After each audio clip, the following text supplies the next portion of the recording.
Here's what's coming up in the next 30 minutes. Auditing and accounting firm KPMG optimistic government much touted 100 billion cedi cares program has potential to support the 2021 growth targets. Stabilize. There will be the need to make sure that they grow. And how is that going to be? And that is where the linkages of businesses will be done. So one component is to equip businesses with relevant tools and equipment. Also, women in poultry value chain want immediate government intervention to yellow maize shortage. Plus, as this month of March marks a year since Ghana recorded her first COVID-19 case, I attempt chronicling the impacts of jobs and businesses. My name is Charles Aite, and these and other stories after this break. Do stay.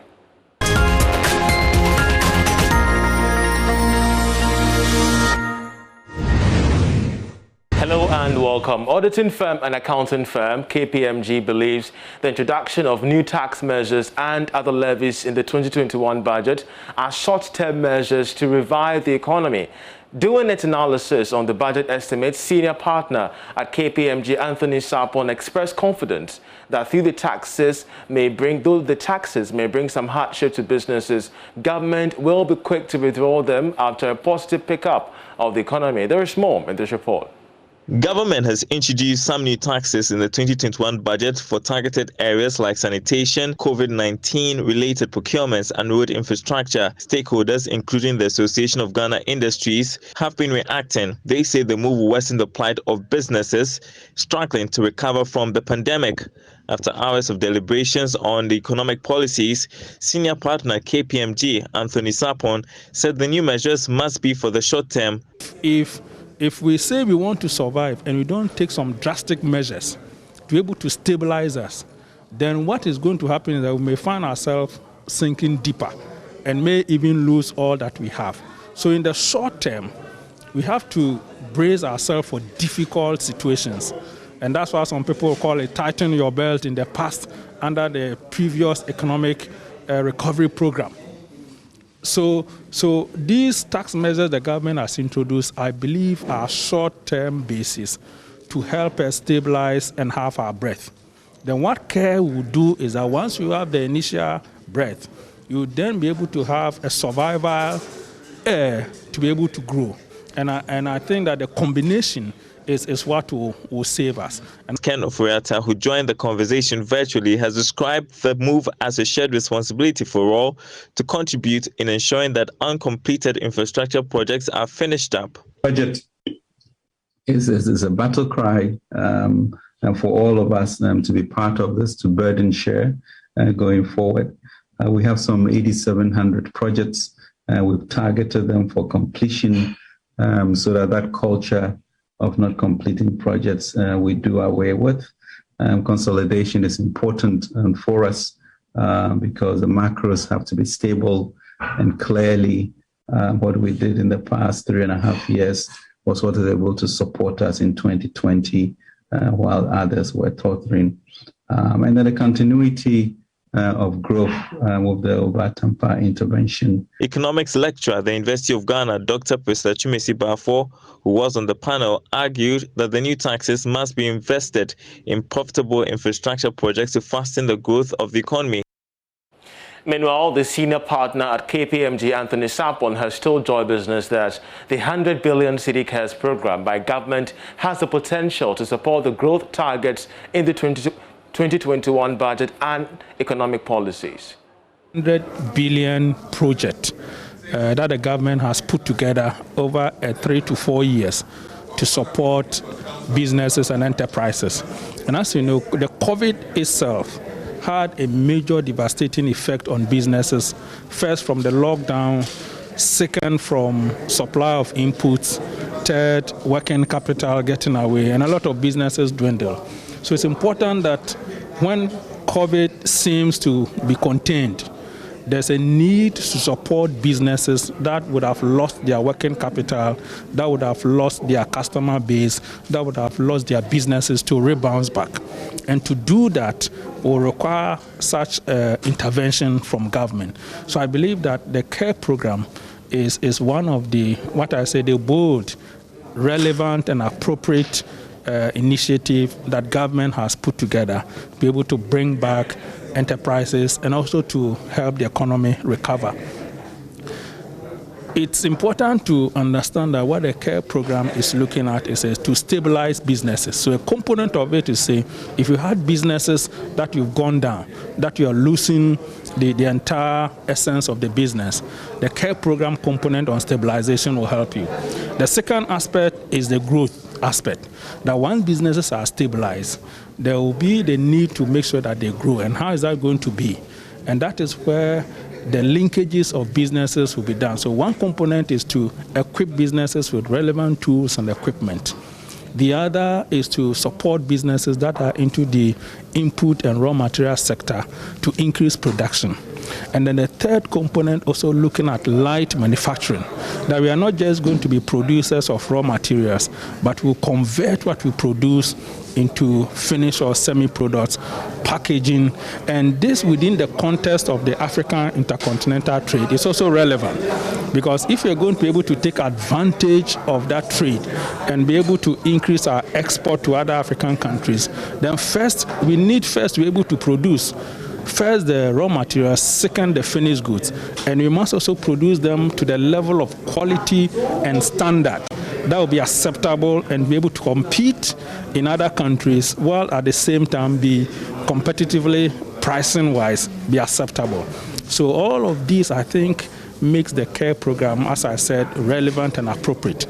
And what will be key is that if it is properly implemented and is able to attain the set goals and objectives, then that is where we can say that this initiative is going to be one of the lasting initiatives that this government would have introduced to build the Ghanaian economy. The Managing Director of Bank of Africa, Kobe Anda, is urging the Bank of Ghana to provide more regulatory relief for banks to enable them lend to the capital market. This, according to him, should include the reduction of the primary reserves of banks to 8%. He spoke to Joy Business. The reliefs I spoke about were more from the central bank, and some of them we are already enjoying. For example, the reduction in the provision for what we call OLEM accounts to 8%. We are already enjoying it. We are just hoping that it will be extended, because I think it was granted for a year. So we are hoping that it will be extended. We're also hoping that the relief the central bank gave us to reduce our primary reserve to 8% would also be extended. I think that has been done actually. I've seen correspondence from the central bank that has been extended, and we asked for an additional relief where it's the same on the primary reserve. What happens is, for every deposit you take, you have to put a certain percentage in the central bank, almost like a security deposit, in case something happens. I mean, and it's also for liquidity management. So at the moment, the primary reserve is only taken in CD. And therefore, if I borrow dollar from you, I borrow less, you come and put $1,000 in the bank. I have to go and take a depositor's 8% of their CD to reserve in the central bank. And therefore, it makes your dollar more expensive to me, because I have to borrow somebody's 8% to cover your primary reserve result, which we think if it's maintained in the same currency, if we can deposit, let's say, dollar for dollar, CD for CD, it will free us of some CD that we can then lend on to the market. Well, away from the financial market, the shortage of yellow maize on the Ghanaian market continues to be a worry to poultry farmers in the country. Some women in the poultry value chain are hoping for an immediate government intervention to ease the rising cost of animal feed. Coordinator of Women in Poultry Value Chain, Comfort Trewa Achampon, spoke to Love Business at a stakeholders meeting in Kumasi. Of maize in the country has contributed to an increase in the prices of eggs. Coordinator of the Women in Poultry Value Chain, Comfort Trewa Achampon, believes temporary importation of yellow maize will help ease the cost of feed for egg production. maize forms about 70% of the total feed, the 100% feed you are preparing. Well, during this time in the year, since we are all Ghanaians, maize, white maize, will be in the system. But normally around June, July, August, then we have the lean season. That is where maize gets scarce. But right from December up till now, maize is so expensive and the farmers cannot break even. And that is why they have no choice but to increase the price of the egg. The yellow maize is what is good for the feed, because the yellow maize will even give us the yellow yolk. The white maize gives us the white yolk, and people prefer the yellow yolk. So we are pleading with the government to bring in yellow maize. The Women in Poultry Value Chain, through the Ghana Poultry Project, is training women on best poultry practices to improve the industry. The Microfinance and Small Loans Center, MASLOC, says loan repayment by beneficiary poultry farmers was low in 2020. Ashanti Regional Manager Hajia Zainabu Saulo, however, says the farmers will be supported to improve their operations to enable them pay off their debts. During this epidemic, that is COVID-19, we all witnessed the repayment range between 80, 75%, and 70%. Due to COVID-19, during the lockdown time, we also see those who were selling eggs, their leg was locked down in their individual stores. Those who were selling chicken, the chicken also locked down. So we are really looking at how to help them again. MASLOC, we are not in for only giving the loans. We are also interested in serving the women and also helping them to move their business forward. Any new CEO that we are going to appoint to MASLOC, we are going to talk to the person, then we will look at them again so that we can resource them again so that they will repay the old loans and also the new loans alongside with it. Meanwhile, the Women in Poultry Value Chain donated crates of eggs to female inmates at the Kumasi Central Prisons to commemorate this year's International Women's Day. Catherine Osei-Tutu is president of the group.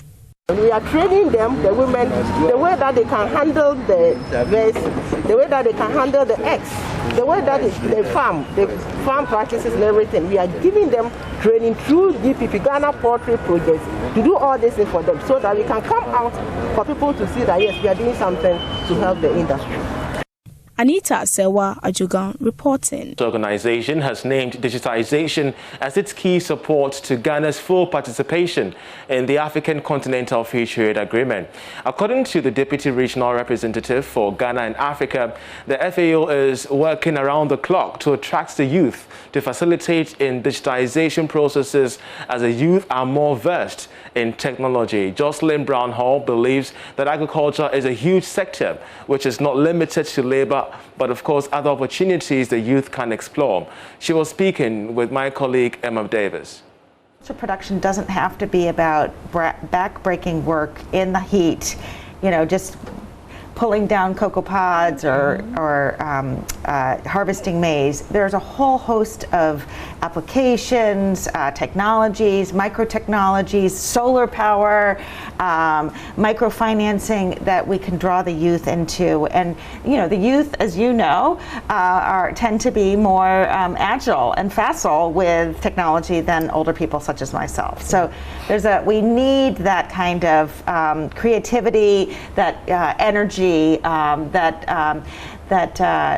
innovation in the agricultural sector to make it more productive. Yeah, but you see, most youth see agriculture for the rural folks. How do you intend to pull the current youth? Well, it's a really good question. I don't have the magic answer to that yet, but one of the things that I always say is everybody eats. Yeah. Everybody eats food. Yeah, and true. Most youth are quite interested in food and where their food comes from. Yeah. And so we need to talk about agriculture not as just production, but as all of the packaging of the marketing around it, of the processing of it. And how can we engage the youth so that we do this in sustainable ways? How do we make new packaging for agricultural products that don't pollute, that don't have plastics in them?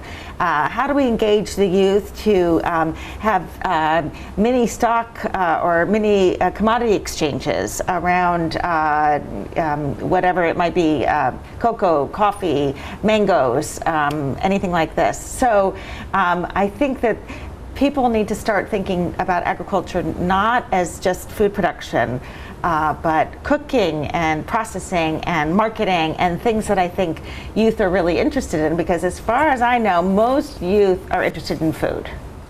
They like food. They like eating food. I do like food. Yeah. Yes, my kids like eating food too. And so we need to tell them, show them that, you know, there are all these things behind the food that you see on your plate that are areas where we can employ and engage them in a very meaningful and interesting way. Emma Davis there with the Deputy Regional Representative of the FAO in that exclusive interview. You're still watching the Marketplace. The month of March marks exactly a year since Ghana recorded her first case of COVID-19. In the span of these months, the business community and all aspects of economy suffered severe disruptions, leading to over 40,000 job losses and 700,000 workers having their salaries slashed. In the following story, I chronicle the event as I share my personal experience reporting on the ground amid the pandemic.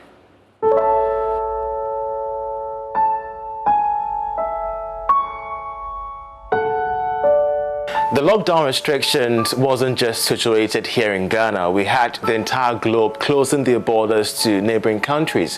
What this meant was that the value chain of production lines had to be disrupted, and subsequently the manufacturing firms and industries in that regard had to now get most of their raw materials from borderlands that are hitherto not functioning any longer. What this meant was that the value chains were being disrupted, jobs were at hand, and production lines were at stake.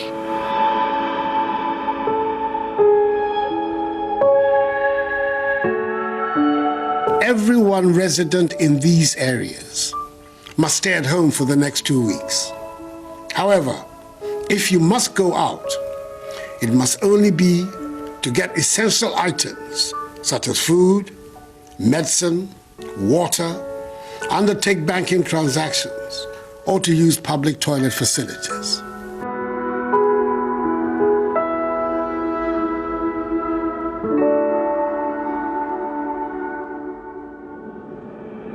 As business people, we were taking cue from what was happening in other countries that had already been hit by COVID-19. Yes, 2020 was a bit very rough for us, starting from when we started recording, human interaction started reducing, purchasing power of people started reducing. And the highest hit was a point where we had a 2 weeks lockdown.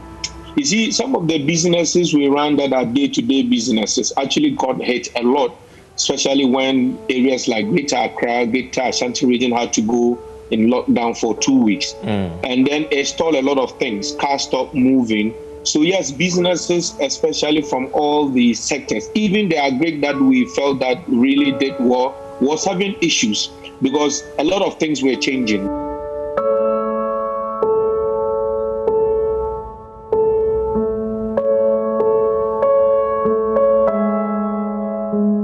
Of course, the Ghana Statistical Service gave us a clear picture of what exactly happened in the span of these months. We're talking close to 25% of Ghana's workforce having to be laid off, having their salaries slashed, or even that of being furloughed. This was a dire situation in Ghana's workforce, of which business owners, the manufacturing firms, had no clue how to come out of. Clearly, one of the major issues that led to closures of businesses was the partial lockdown in Greater Accra and Greater Kumasi, and indeed some pockets of the central region. Once we had partial lockdown, what that meant was that businesses naturally in these areas had to close down. Indeed, they had to close down involuntarily. The tracker also reveals that more than 45,000 workers have lost their jobs during the partial lockdown, with those in the accommodation and food sector badly hit. So far, more than 500,000 workers have also had their wages reduced. The accommodation and food subsector recorded the highest trough in sales. So although our bars mask the effect of the accommodation and food subsector, indeed the accommodation and food subsector recorded the highest decline in sales to the tune of 57%. Now, in the wake of the job losses arose matters regarding, employer-employee relations. It became so murky. We had various bouts of employer agitations across specific public and even private sector environs, of which I was very interested in getting in touch with the Institute of Human Resource, the president, for example, who also doubles as the head of the Fair Wages and Salaries Commission, Dr. Edward Kwapon. My question to him back then was how best we could neutralize the effects of COVID-19 on employee-employer relations. We know that some companies have closed down. They have declared redundancies. They have reduced salaries. But in the public service, government has been so gracious that we still pay. Nobody has suffered any salary cut as far as we are concerned. Of course, line managers will try to control cost in terms of the activity-driven costs. But yes, we are aware of these, but we are not. We are guided by a principle, the golden principle, that we shouldn't make workers worse off. So we will not make them worse off. We will try to stay afloat and pay what we are supposed to pay. Even though government is suffering, bleeding from that, I think governments have a duty to provide jobs and to keep those who have jobs in their jobs. So yes, it is endemic. It is having a toll on government, but we will not, I think, lowball whatever we are paying now. Going up might be difficult though.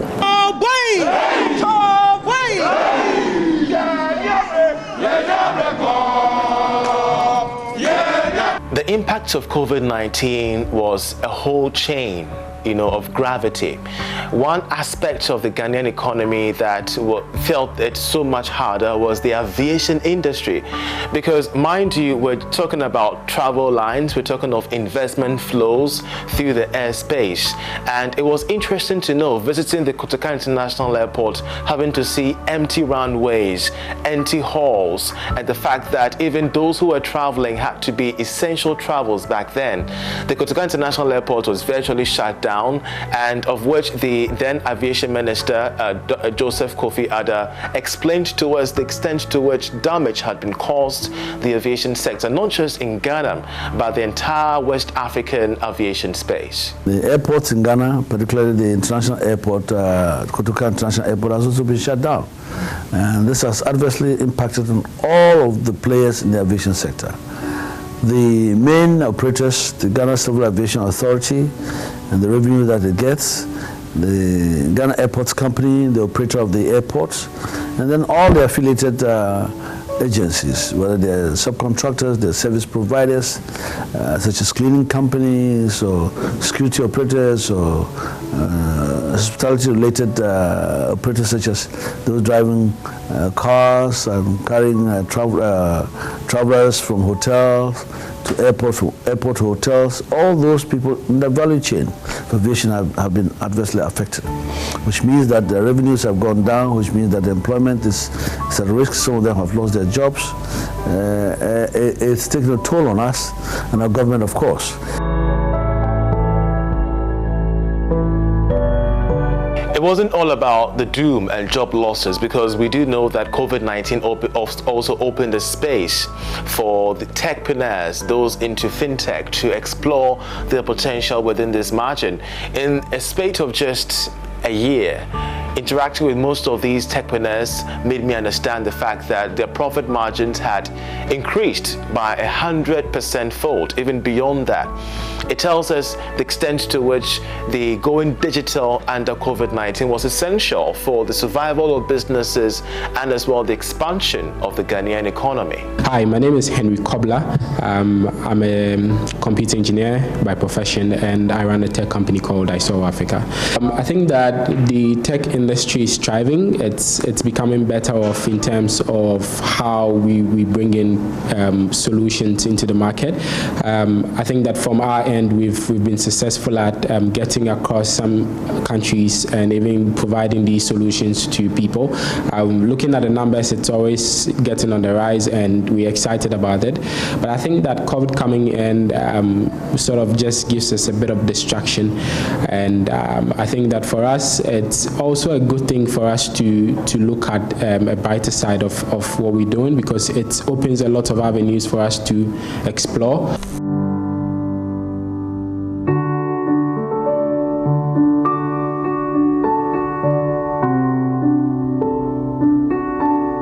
It has been a bittersweet experience for Ghana's business community, both on the sides of employers as well as workers, because even though we had cases of job losses, it bestowed on workers and employers as well the burden of having to be innovative and cautious of the trends amid COVID-19. But now we have vaccines, and now we have government stimulus, and now we have the 2021 budget, which is geared towards economic recovery.